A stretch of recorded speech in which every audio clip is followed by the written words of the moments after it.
কাশ্মীরে সন্ত্রাসী হামলার পর থেকে ভারত পাকিস্তানের নেতাদের মধ্যে চলছে উত্তপ্ত বাক্য বিনিময়। হুমকি পাল্টা হুমকির মধ্যেই তা ছড়িয়ে পড়ছে সামরিক পরিসরও।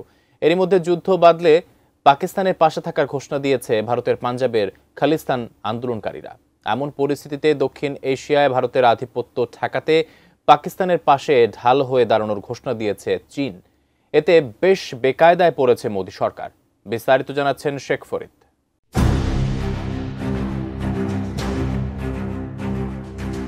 কাশ্মীরে সন্ত্রাসী হামলার পর থেকেই ভারত যখন একের পর এক রণহুঙ্কারে মুখর, এমনই সময়ে পাকিস্তানের পাশে এসে দাঁড়িয়েছে বিশ্বের অন্যতম পরাশক্তি চীন। বিশ্লেষকরা বলছেন, চীনের এই স্পষ্ট সমর্থন শুধু কূটনৈতিক বার্তাই নয়, বরং সামরিক, রাজনৈতিক ও আঞ্চলিক ভারসাম্যের এক বিস্ফোরক পরিবর্তনের সংকেত।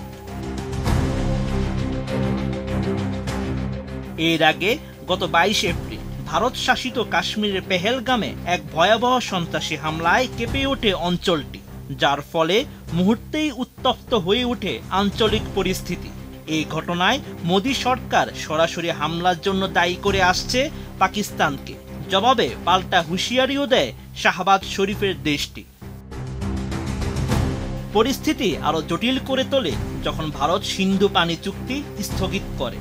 পাল্টা জবাবে সিমলা চুক্তি বাতিলের হুমকিও দেয় পাকিস্তান। হুমকি ও পাল্টা হুমকির মধ্যেই দুই চিরশত্রু দেশের মধ্যে যেন যুদ্ধের দামামা বেজে ওঠে।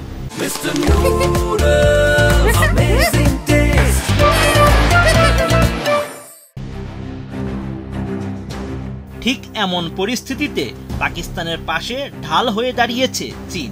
পাকিস্তানের পররাষ্ট্রমন্ত্রী ইসাকদারের সঙ্গে ফোন আলাপে চীনের পররাষ্ট্রমন্ত্রী ওয়াং ই জানান, সার্বভৌমত্ব রক্ষার লড়াইয়ে চীন পুরোপুরি পাকিস্তানের পাশে থাকবে।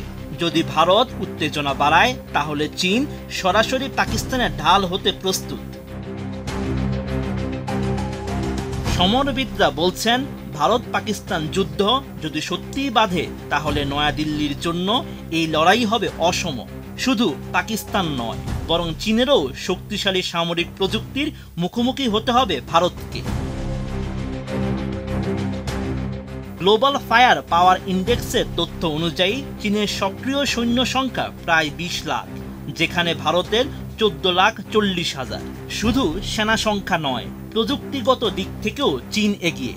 হাইপারসনিক ক্ষেপণাস্ত্র, স্টেলথ প্রযুক্তির যুদ্ধবিমান, উন্নত নৌবহর, AI পরিচালিত ড্রোন, সাইবার যুদ্ধ সক্ষমতা এবং মহাকাশ প্রযুক্তিতে চীনের অবস্থান এখন বিশ্বের শীর্ষ স্থানে।